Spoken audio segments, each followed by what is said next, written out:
여러분 반갑습니다. 오늘 시간에는 못 쓰는 노트북을 분해해서 외장 하드로 변신시키는 모습을 보여드릴까 합니다. 자, 노트북 같은 경우에는 오래되거나 속도가 느려져서 그냥 버리는 경우가 많은데요. 그 안에 들어있는 하드디스크를 빼내서 외장 하드로 이식하는 모습을 보여드리도록 하겠습니다. 노트북이나 이런 PC 같은 경우에도 폐기 처분할 때도 반드시 안에 있는 하드디스크를 뽑아서 반드시 삭제 후에 버리셔야 되고요. 요런 오늘 영상 같은 경우에는 노트북을 분해를 해서 하드디스크를 재활용하기 때문에 굳이 완벽하게 삭제할 필요는 없고요. 외장 하드로 탈바꿈하는 방법을 보여드리도록 하겠습니다. 우선 필요한 재료로는 못 쓰는 노트북 한 대, 그리고 이런 외장 하드 케이스, 인터넷에 보시면 외장 하드 케이스라고 2.5인치라고 보시면 됩니다. 그리고 USB 연장 케이블인데요. USB 같은 경우는 전에도 제가 설명드렸다시피 2.0과 3.0이 있습니다. 이렇게 파란색으로 되어 있는 게 3.0이기 때문에 외장 하드를 구매를 하시더라도 3.0 이상 버전으로 외장 하드 케이스를 구매를 하시면 좋겠고요. 외장 하드 같은 경우에는 제조사 용량에 따라서 다 다르겠지만 보통 하드디스크가 포함되어 있는 외장 하드 같은 경우에는 금액이 한 7만원에서 8만원 정도 합니다. 하지만 이런 외장 하드 케이스 같은 경우에도 제조사마다 다르겠지만 비싸봐야 15,000원에서 2만원 사이이기 때문에 어차피 못 쓰는 부품에서 빼서 요거를 재결합하는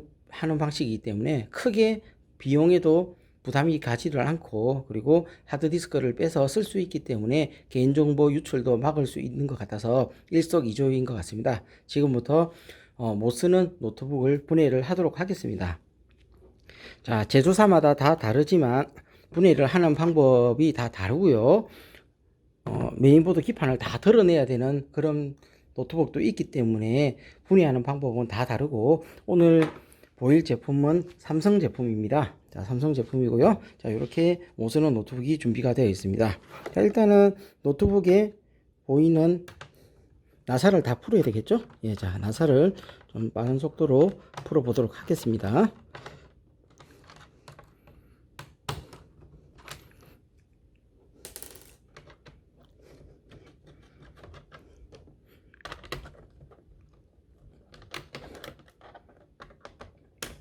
자, 드라이버 같은 경우에는 일반 PC용 드라이버 갖고 풀리지는 않고요. 노트북 전용 드라이버나 안 그러면 안경 드라이버를 사용하시면 되겠습니다. 자, 이렇게 해서 기판을 덜어냅니다. 한 개가 덜 풀어졌네요.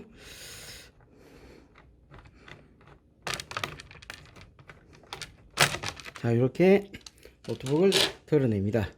자, 여기 안에 보시면 여기 보이는 부품이 하드디스크입니다. 자, 이 하드디스크는 SSD가 아니고 일반 하드디스크인데요. 이 하드디스크 같은 경우는 충격에 굉장히 약하기 때문에 떨어뜨리면 못 쓰고요. 요 노트북을 해서 이렇게 분해를 하실 때는 빼실 때 요 부분이 SATA 방식인지를 반드시 확인을 하셔야 됩니다. 옛날 아주 오래된 노트북 같은 경우는 IDE 방식으로 있는데요. IDE 방식은 요즘 나오는 외장 하드 케이스에 적절하지 않기 때문에 조립 자체가 불가능합니다. 요 SATA 포트인 것을 반드시 확인을 부탁을 좀 드리겠습니다. 자, 그리고 여기 보시면 용량이 보이죠? 자, 용량이 하드디스크가 500GB. 자, 그러면 이 외장 하드 케이스에다가 씌우게 되면 이 외장 하드는 이제부터 500기가가 되는 거고요. 용량은 이 기존에 못 쓰던 노트북 안에 들어있던 하드디스크 용량에 따라서 달라지기 때문에 이 기존에 있던 하드디스크의 용량이 너무 작은 경우에는 해당 노트북에 있던 하드를 재활용하는 것은 반대하고요. 최소한 500기가 이상 정도 된다면 조립을 해볼 필요가 있다고 생각을 합니다. 자, 일단은 못 쓰는 노트북은 이제 필요가 없기 때문에 치우도록 하겠습니다. 자, 그 다음 이제 하드디스크가 들어있고요. 외장 하드 케이스가 있겠습니다. 자, 외장 하드 케이스 같은 경우에도 분해하는 방법이 제조사마다 다 다른데요. 자, 이거는 나사가 없는 방식입니다. 이렇게 간단하게 분해가 되고요. 자, 여기에도 아까 제가 말씀드렸다시피 SATA 방식으로 되어 있는 것을 볼 수 있습니다. 자, 하드디스크도 SATA 방식이죠. 자, 그래서 이렇게 간단합니다. 맞게 규격이 맞도록 끼워서 이렇게 탈착을 해줍니다. 이렇게 탈착을 해주시고,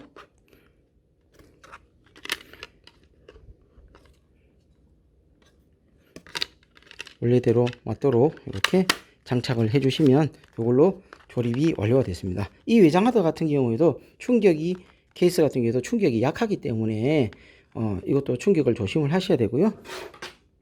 그리고 이 외장 하드 케이스를 이렇게 꽂아서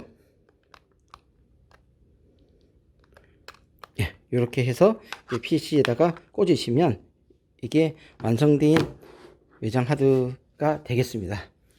자, 그리고 외장 하드를 가지고 다니실 때 특히 고장이 잘 나는 부분이 있습니다. 어디가 고장이 많이 나냐면, 보통 파우치나 이런 데 넣어서 다니시는 게 가장 좋지만 부득이하게 파우치가 없는 경우에는 여기 있는 이 외장 하드를 케이스에 있는 케이블을 뽑아서 가지고 다니시길 권장을 드립니다. 이게 왜 고장이 잘 나고 하냐면, 가방에 이렇게 넣는 상태에서 이렇게 넣고 다니다 보면 자기도 모르게 여기가 꺾여 버리는 경우가 굉장히 많이 빈번하거든요.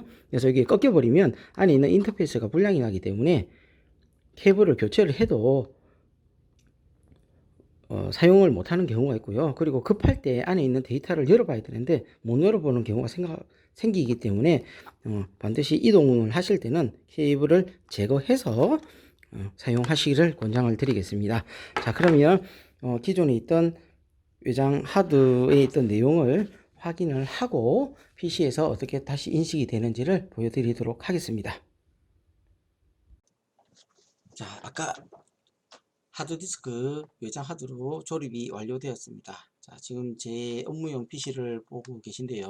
제 업무용 PC에 내 PC를 열어보시면 제 PC에는 C 드라이브, D 드라이브 이렇게 두 개밖에 없고요. C 드라이브에는 250기가의 SSD를 쓰고 있고, D 드라이브에는 1TB의 하드를 쓰고 있습니다. 아까 조립한 하드디스크 같은 경우에는 500기가이기 때문에 아직 연결을 안 한 상태죠. 자, 일단은 500기가짜리 하드를 한번 연결을 해보도록 하겠습니다. 500기가짜리 하드디스크를 외장형으로 연결을 하게 되면 이렇게 E 드라이브라고 하드가 뜨죠. 자, 그리고 기존에 노트북에서 있는 빼놓은 하드디스크 안에 있던 내용입니다. 그래서 안에 내용을 한번 삭제를 하지 않고 그냥 버리는 경우에는 이런 파일들이 전부 다 유출이 될 수 있기 때문에 반드시 삭제를 해서 버리도록 해야 되고요. 지금 같은 경우에는 재활용을 해서 쓰기 때문에 굳이 삭제를 할 필요는 없습니다. 자, 그러면 하드디스크를 인식을 시켰습니다. 그러면 가장 깔끔하게 하는 방법은 뭐냐면 내 PC에서 오른쪽 클릭, 관리. 예를 들어서 이 하드디스크를 500기가인데 반반 쪼개고 싶다. 이런 경우에는 자, 디스크 관리에서 해당 하드디스크를 선택을 합니다. 이 하드디스크가 용량을 특히 잘 확인을 해야 되고요. 가급적이면 다른 하드디스크가 연결이 되지 않은 상태에서 작업하는 것을 권장을 드립니다. 잘못해서 얘를 갖다가 실수로 볼륨 삭제를 하게 되면 모든 데이터가 다 삭제가 되기 때문에 복구가 좀 어려워지니까 하드디스크를 잘 보고 선택을 하셔야 됩니다. 일단은 하드디스크를 쪼개고 싶은 경우에는 오른쪽 클릭하셔서 볼륨을 지웁니다. 자, 볼륨을 지워지게 되면 삭제가 다 되겠죠. 자, 볼륨을 삭제하겠습니다. 자, 볼륨을 삭제했습니다. 자, 그러면 465.76GB가 있는데요. 200기가, 250기가 이런 식으로 한번 잘라 보도록 하겠습니다. 여기서 새 볼륨, 다음 250기가부터 한번 잘라볼까요? 250기가로 자르고, 자, 그러면 이 문자열은 2로 주겠다. 저 뒤로 미룰 수도 있습니다. X 해서 이거를 데이터, 영화 이런 식으로 해서 마침을 하게 되면 자, 이런 식으로 잘라집니다. 말라지고요. 그리고 여기는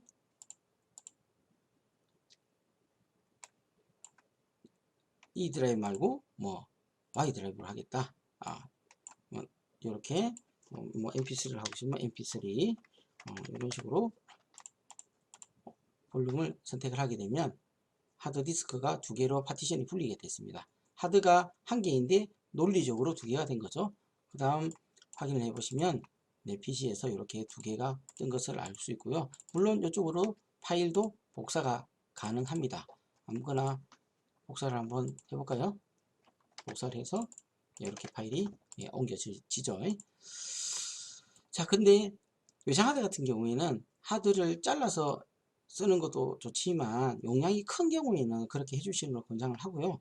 용량이 작은 경우에는 한 개로 합치시는 것도 괜찮은 방법입니다. 단 한 개로 합치실 때 주의할 점이 있습니다. 혹은 분리할 때 주의할 점이 뭐냐면 파티션을 건드린다는 이야기는 안에 있는 내용을 다 삭제를 하기 때문에 파티션을 건드리는 작업을 하실 때는 모든 드라이브의 자료를 백업하신 후에 파티션을 건드리셔야 되고요. 실수로 파일을 안 옮기신 경우에는 데이터 복구가 좀 어려워짐을 미리 알려드립니다. 자, 그럼 이거를 한 개로 만들어 보겠습니다. 여기 그러면 볼륨 삭제, 볼륨 지웠고요. 얘도 삭제. 자, 이렇게 한 개로 다시 만들었습니다. 두 개든 세 개든 네 개든 문자열 안에는 웬만하면 다 들어가니까 신경 쓰지 마세요. 자, 여기서 다시 새 볼륨, 다음, 자, 용량은 그대로 다 잡아주겠습니다. 다 잡아주고 E 드라이브라 해서 뭐 새 볼륨을 해서 다음 하시게 되면 자, E 드라이브에 500기가짜리 파티션이 하나 생성이 되어 있습니다. 자, 하드디스크가 이렇게 만들어졌고요. 아까 제가 임시 파일이라고 아까 임시 IP 구역이라고 여기라고 이쪽으로 제가 파일을 줬는데 카피를 했지 않습니까? 근데 보시면 다 삭제가 되어 있습니다. 그래서 파티션을 건드리게 되면 안에 있는 내용이 다 삭제가 된다고 생각을 하시면 되고요. 그리고 새 볼륨 되어 있는데 이게 고쳐 수정을 할 수가 있어요. 오른쪽 클릭하셔서 속성이 있는데 웬만하면 전화번호로 해주시기를 제가 좀 권장을 드립니다. 예를 들어서 010 1234에 5678 이런 식으로 적용 확인하시게 되면 이렇게 하드의 볼륨 라벨이 써집니다. 그리고 이걸 제거를 했다 하더라도 아무 PC에나 꽂게 되면 이렇게 다 그대로 생성이 됩니다. 왜 제가 전화번호로 해 놓으라고 하냐면 전화번호 같은 010 이렇게 시작하는 경우에는 전화번호라도 라고 누구나 유출을 할 수가 있습니다.